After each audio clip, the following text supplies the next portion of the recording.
And now, tonight's presentation of radio's outstanding theater of thrills, Suspense. Tonight, the story of two young men and a frightening dare. We call it The Game. So now, starring Sam Edwards and Gil Stratton, Jr., here is tonight's suspense play, The Game.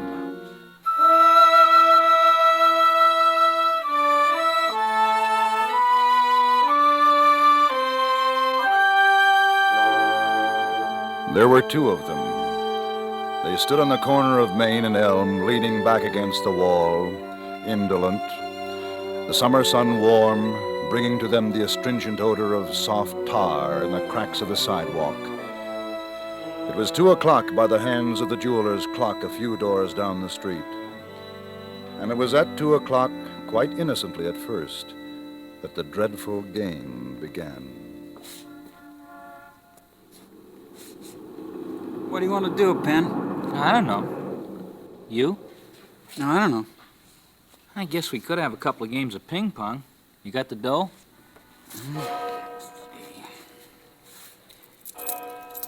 40 cents. We could, Red. I don't know.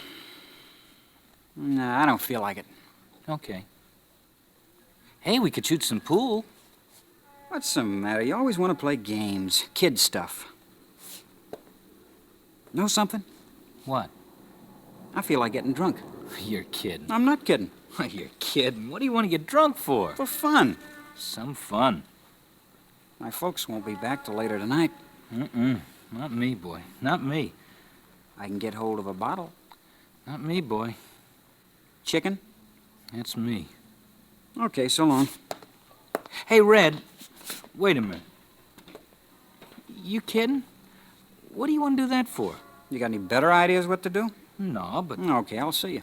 You know what would happen if they ever found out? They won't find out. You can stay over at my house tonight. Call your folks and nobody'll know. Oh, it's crazy. No, it isn't. Don't you ever want to do something different? We're not kids. Maybe you are. Maybe you need a couple of drinks to grow up. Big man, I'm 2 weeks older than you. Not up here, boy. Not up here. Nuts to you. And they walked slowly, carrying the idea to a white house with gray trim. A house well lived in, empty now, but waiting. And the boys went in, upstairs, and to a room papered with ships and pennants, signs and maps.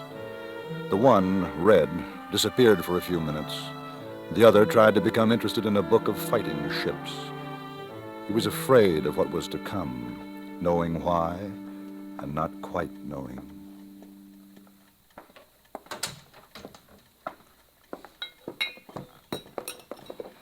That your father's? No, the gardener hid it in the woodshed. I found it a couple of weeks ago, hid it somewhere else. Boy, I bet that fractured. How do you like it? I don't care. Straight? Sure. Water chaser? What about you? No water for me. Same thing, then. Sit down. We'll talk. They drank, and they didn't like it, but they'd started the game and they couldn't stop. A small clock with an owl frontpiece ticked above them, the eyes of the bird metronomically switching from side to side. A car passed occasionally, and there was a tension until the sound of tire and engine faded away. It didn't take too long for the warmth to grow and the eyes to become hot, the tongue loose.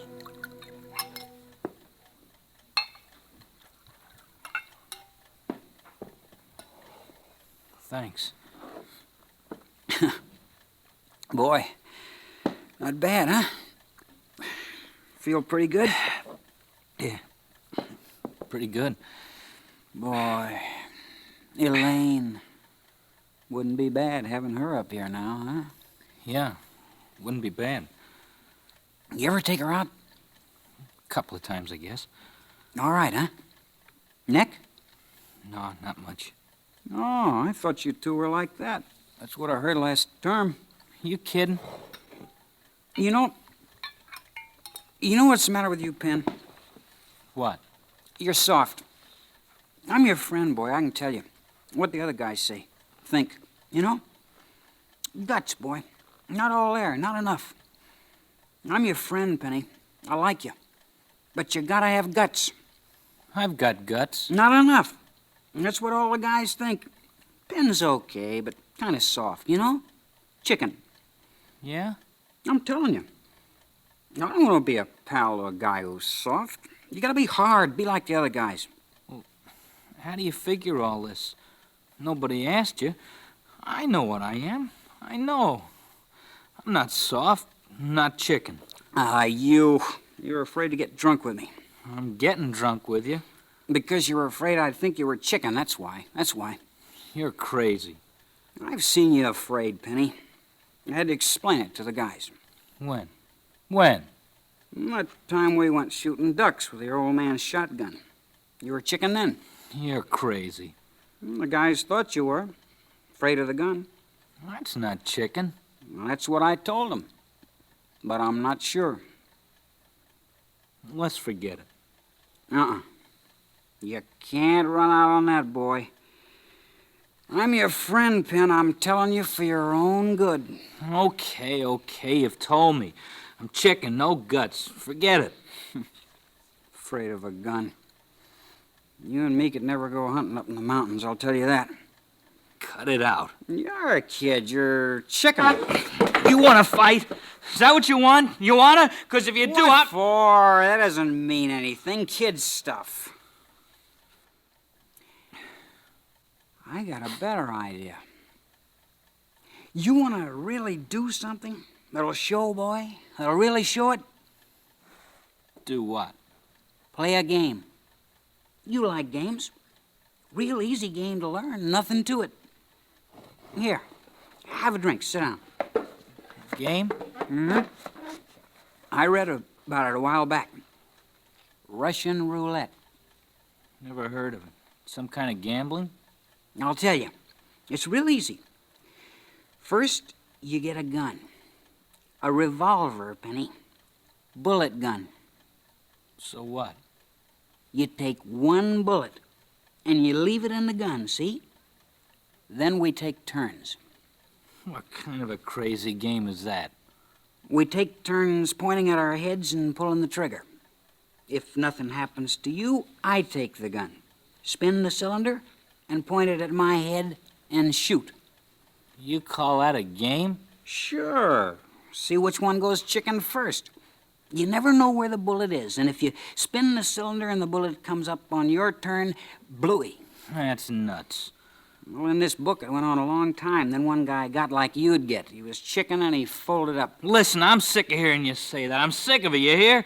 You want to know something?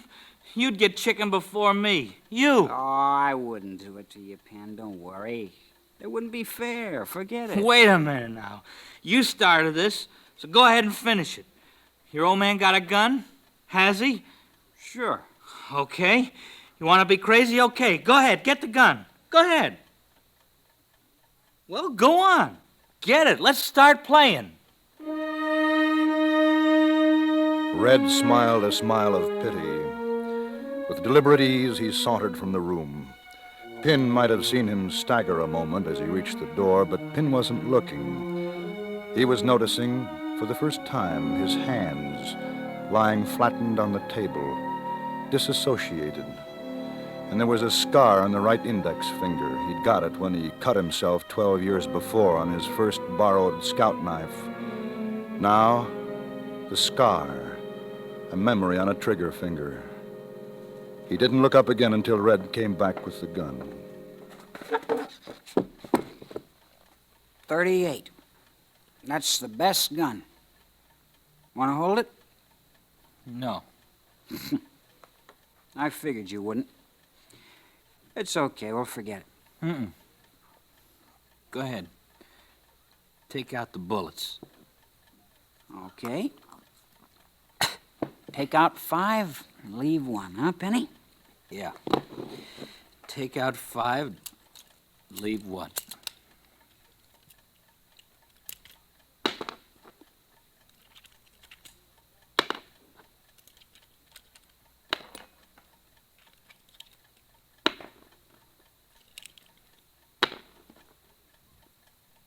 one bullet.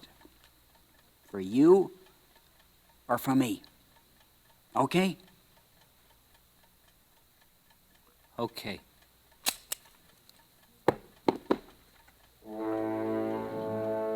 The gun. The gun rested muzzle to the wall, in the center of the table bearing scratches made by a 3-year-old in a forgotten moment of high experience. The boys sat opposite each other looking down at the gun, and the gun waited. You want to go first? Doesn't make any difference. Me neither. Flip a coin. Okay. Call. Heads. Okay. I'll take the first shot.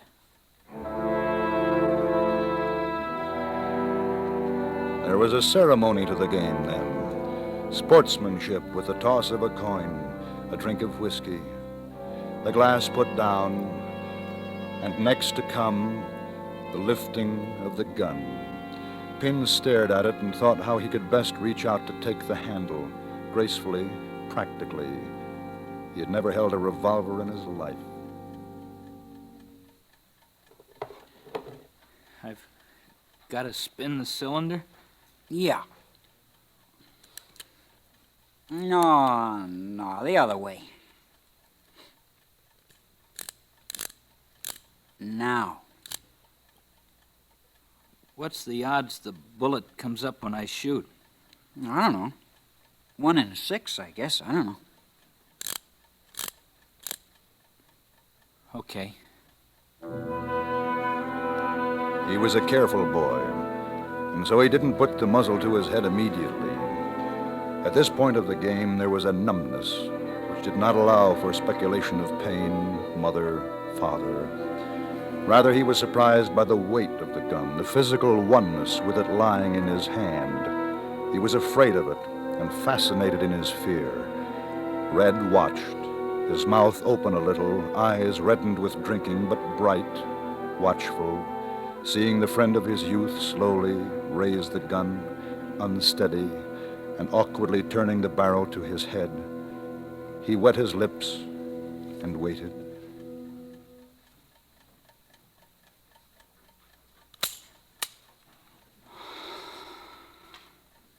Didn't go off. No. How'd it feel, Pen? I don't know. Were you scared? I guess so. I don't know. You sure looked scared. Real white. I didn't think you'd do it. You took long enough. You're doing a lot of talking. You scared? It's your turn. Give me the gun. Boy, that's a real gun. Remember when we were kids? Cap pistols. Bet you never thought we'd be doing this. No. Okay. My turn. Where are you, baby? Where are you? You want to make a side bet on this one? Who's going to pay me if you lose? Watch, Ben. When you make up your mind to do it quick, see? Like this. Now, you sweat it out. Pretty good game, huh? I'll make you one bet, though. What's that? You crack before I do. You're nuts. A buck? A buck? Sure. A buck. The game had taken another turn. It presented an added incentive to win. $1 bet that one boy would be a coward. A boy would lose his nerve, wouldn't have the guts to take another chance at blowing his brains out. Good bet, that. The room was too warm, and outside the middle afternoon sun blazed down hot on the heavy sycamore trees, dusty and still. A 12-year-old passed by on the street, whistling tunelessly, on his way to the drugstore for a soda. Go ahead. Or do you want to quit now? I'll do it. Don't worry. I'm not quitting. Boy, I'll say this for you. A guy who's as scared of guns as you're doing all right. It gets tougher now, though. It's all in the luck, you know. You lucky, Pen? Yeah. I'm lucky. That's good. Maybe you need another drink, huh? No. I don't want any more. Okay. Well? Red? What's the idea, huh? What are you pointing it at me for? You scared? No, I'm not scared. Maybe we should play it this way for a while. I shoot at you and you shoot at me. That's not the game. Why not? Same thing. No. That'd be like murder. You want to play, you play it right. Who says the way we've been playing is right? Oh, I get it. You're trying to get out of taking your next shot. I'm asking you, who says the way we're playing is right? Listen, will you quit pointing it at me? What difference does it make? Just tell me that. It's the difference we're playing Russian roulette. That's the difference. If you want to quit, say so. I'm not quitting. Okay, then, take your shot.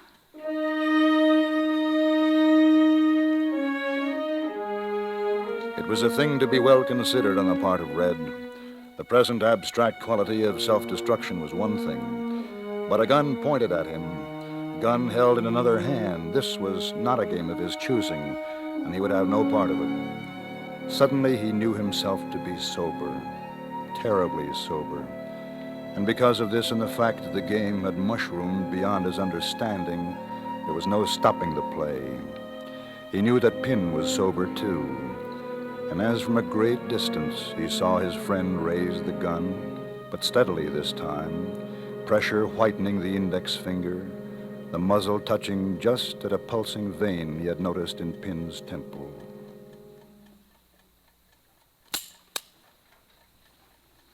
You're a lucky guy. Yeah.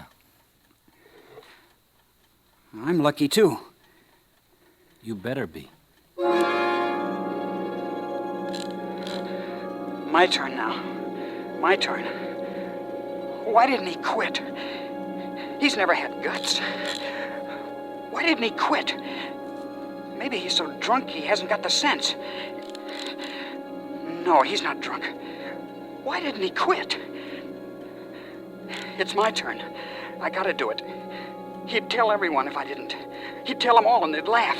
I don't know. It feels like the bullet might be coming up. Not yet, then. Not yet. I gotta smile like I was enjoying it. This'll be something to tell our kids, huh, Pen? Yeah, sure will. How long are you gonna take? What's the matter, make you nervous? Why should I be nervous? It's your shot. Okay, then, shut up, huh?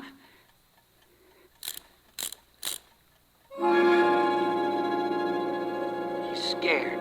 Red's scared. He doesn't want to do it. I'm not the only one. All this big talk. He's no more than me. All that big talk. Look at him. He's scared. It was at that moment that Pin discovered this truth, that he knew he wanted to. He could quit the game. And as he looked at Red, he became aware of a great anger. It had no direction, no apparent reason, but it filled him and made him strong. Let's quit, Red. You're crazy. I want to quit. Nuts to you. It's my shot. I don't care. We're quitting. You quit when it's your shot. I'll take care of myself. I'm telling you, Red. Put the gun down. Drop dead. Put it down. You're chicken. Yeah? Chicken.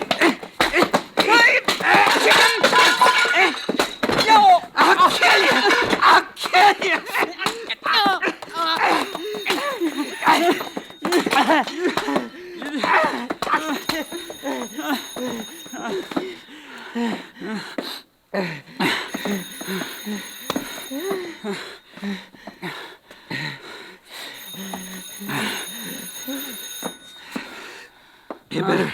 You better answer the phone.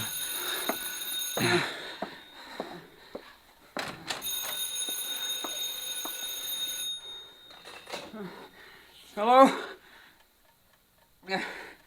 Oh, hello, Mom. Oh, fine. No, I'm with Penn. No, I'm fine. Oh, out of breath. We've been playing. Kind of rough, I guess. Oh, sure, Mom. Everything's fine. Okay. Okay, Mom. Sure, Mom. So long.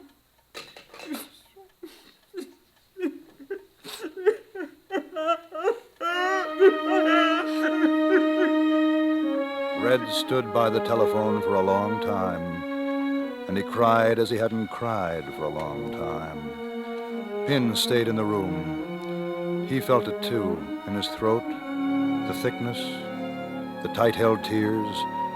Neither boy knew what it was or why. And then after a while, it was calm again. Red came back in. That was Mom. Oh? She said we could go to the tavern for dinner if you like. And charge it. That'd be okay, Red. Swell. Yeah. Guess we better clean up, huh? Guess we better. They cleaned up, not saying much to each other. They felt very close and were not able to express their closeness. Then there was a last thing to do and the last part of the game to be played. They had to know. So they walked to the edge of the town into a shallow ravine. Red took the gun from his pocket. He still had the shot he'd never fired at himself. He aimed at a half-burned tree stump some 30 yards away and slowly began to squeeze the trigger.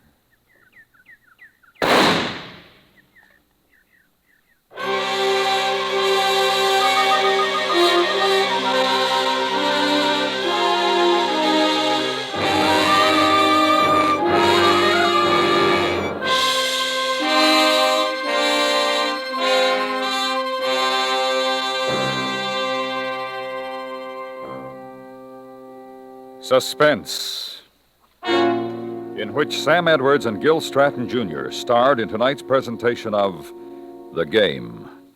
Next Tuesday, the story of a rehearsal and the performance of murder. We call it The Cellar. That's next week on Suspense.